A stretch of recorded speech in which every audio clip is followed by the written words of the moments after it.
Tutor Rajesh চ্যানেলের পক্ষ থেকে তোমাদের সকলকে স্বাগত। আজ আলোচনা করব অষ্টম শ্রেণীর পরিবেশ ও বিজ্ঞান বিষয়ের প্রথম পর্যায়ক্রমিক মূল্যায়ন 2024-এর সাজেশন নিয়ে। এই পরীক্ষায় পূর্ণমান 15 এবং তার জন্য সময় পাবে 30 মিনিট। প্রথমেই পরীক্ষার সিলেবাস নিয়ে তোমাদের বলবো। ভৌত পরিবেশ অর্থাৎ ভৌত বিজ্ঞান থেকে বল ও চাপ, মৌল, যৌগ এবং রাসায়নিক বিক্রিয়া এই অংশ থেকে প্রশ্ন আসবে। অন্যদিকে জীবন বিজ্ঞান যে অংশটি রয়েছে বইতে, সেখান থেকে জীবদের গঠন এই সংক্রান্ত যে চ্যাপ্টারটি রয়েছে সেখান থেকে প্রশ্ন আসবে। প্রথমেই এমসিকিউ প্রশ্ন আলোচনা করব।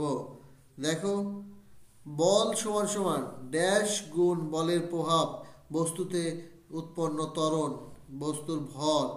ভর এটি উত্তর হবে বস্তুর ভর। দেখো পরের প্রশ্নে আসি। তোমার দেখো তোমার ভর 35 কেজি হলে পৃথিবীর যে বল দ্বারা তোমাকে নিজের কেন্দ্রের দিকে টানবে তা হলো কি 160 N।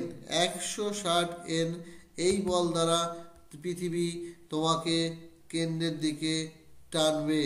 পরের প্রশ্নে আসি। দেখো, খাবার সোডার দ্রবীভূত হয় কোন দ্রাবকের মধ্যে? খাবার সোডা দ্রবীভূত হয় জলের মধ্যে। খাবার সোডা দ্রবীভূত হয় জলের মধ্যে। পরের প্রশ্নে আসি।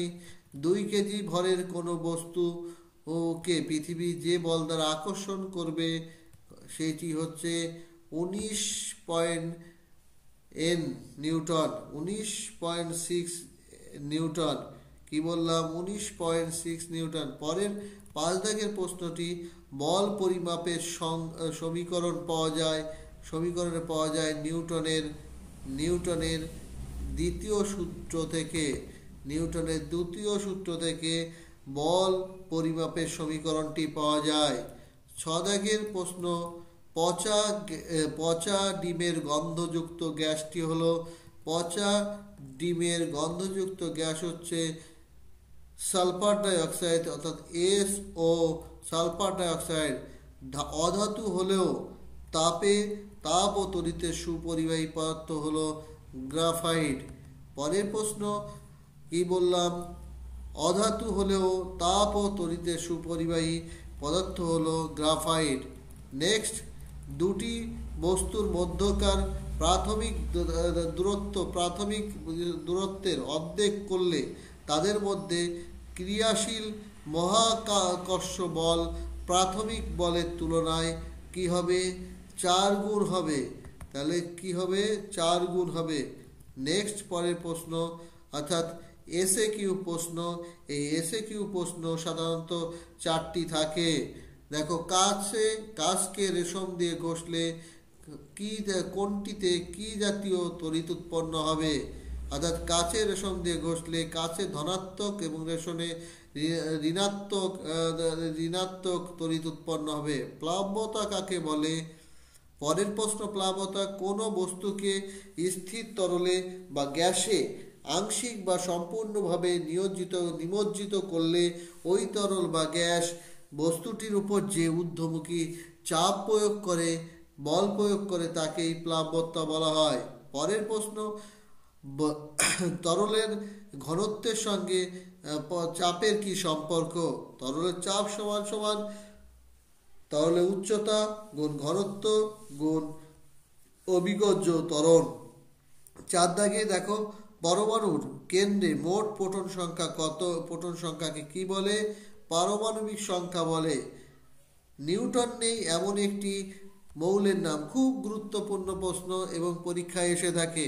দেখো, হাইড্রোজেন এমন একটি মৌল যার নিউটন নেই।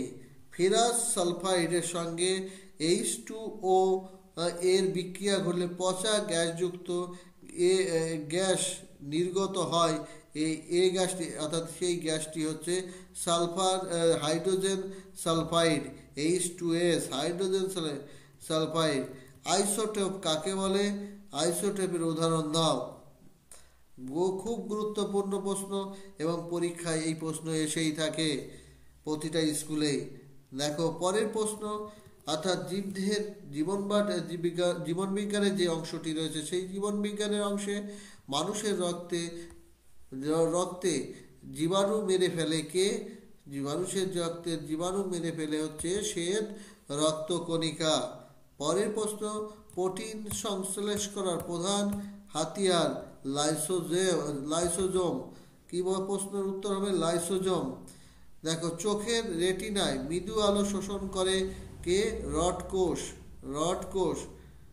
পরের প্রশ্ন দেখো, এই যে 3 নম্বর এখানে এমসিকিউ হিসাবে আমি তুলে ধরলাম, কোনো স্কুলে এটি এসএকিউ হিসাবেও আসে। দেখো ড্যাশ এই তোমাদের শূন্যস্থান হিসাবে এসে থাকে। ড্যাশকে আত্মঘাতী থলি বলে, লাইসোজোমকে আত্মঘাতী থলি বলে। শ্বাসবায়ুর আদান প্রদান ও শক্তি উৎপাদন প্রক্রিয়াকে ড্যাশ বলে, কি বলে? শ্বসন বলে। পরের প্রশ্ন দেখো, ফুলের নানা বর্ণ নির্ধারণ করে ক্লোরোপ্লাস্টিক কোষীয় অঙ্গাণু। পরে 1 নম্বরের অর্থাৎ এক কথায় উত্তর 3টি আসে। কালাজ্বর সৃষ্টিকারী আদ্য প্রাণীটির নাম কি এবং এই আদ্য প্রাণীটি বাহক প্রাণীর নাম কি? দেখো কালাজ্বর সৃষ্টিকারী প্রাণীটি হচ্ছে লিসম্যানিয়া ডোনোফানি এবং আদ্য প্রাণীটির বাহকের নাম হচ্ছে বালুমাছি। অ্যান্টিফোস প্রোটিন কি? দেখো কোষের মস্তিষ্ক কাকে বলে? এটি খুব গুরুত্বপূর্ণ প্রশ্ন। অর্থাৎ নিউক্লিয়াসকে কোষের মস্তিষ্ক বলা হয়। কোষের শক্তিঘর কোনটি? মাইটোকন্ড্রিয়া। গোলগি বস্তু কোন অঙ্গাণু দিয়ে তৈরি? মাইটোকন্ড্রিয়ার কাজ কি?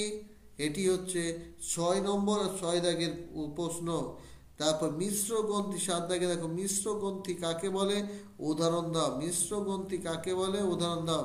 2 নম্বরের প্রশ্ন একটি লিখতে হয়। দেখো 2 নম্বরের প্রশ্ন একটি লিখতে হয়। দেখো ছেলে ও মেয়েদের শরীরের উপস্থিত বিভিন্ন জননগ্রন্থির নাম এবং খরিত হরমোনগুলির নাম লেখো। ছেলেদের জননগ্রন্থি শুক্রাশয় এবং খরিত হরমোনের নাম টেস্টোস্টেরন। হ্যাঁ, দেখো মেয়েদের জননগ্রন্থির নাম ডিম্বাশয়, খরিত হরমোনের নাম ইস্ট্রোজেন এবং প্রোজেস্টেরন। পরে দেখো একটি আদর্শ নিউক্লিয়াসের বিভিন্ন খুব গুরুত্বপূর্ণ প্রশ্ন এটি এসেই থাকে। একটি আদর্শ নিউক্লিয়াসের কয়টি অংশ কি কি এবং সেই ছবি এঁকে তোমরা এই অংশগুলো অর্থাৎ নিউক্লিয় আবরণী, নিউক্লিয় পর্দা, এরকম 4টি অংশে তোমরা মনে রাখবে। এই 4টি অংশ তোমাদের ছবিতে দেখাতে হবে। আশা করি এই যে প্রশ্নগুলি এখানে সাজেশন আকারে দেওয়া হয়েছে এই প্রশ্নগুলি থেকে তোমরা প্রশ্ন কমন পেয়ে যাবে। তাহলে কথা না বাড়িয়ে তোমরা এই প্রশ্নগুলি খাতায় লিখে নাও বা স্ক্রিনশট করো বা তোমরা এখান থেকে স্ক্রিনশট করে পুরো খাতায় লিখে মুখস্থ করো। তোমাদের পরীক্ষায় ভালো কমন পেয়ে যাবে।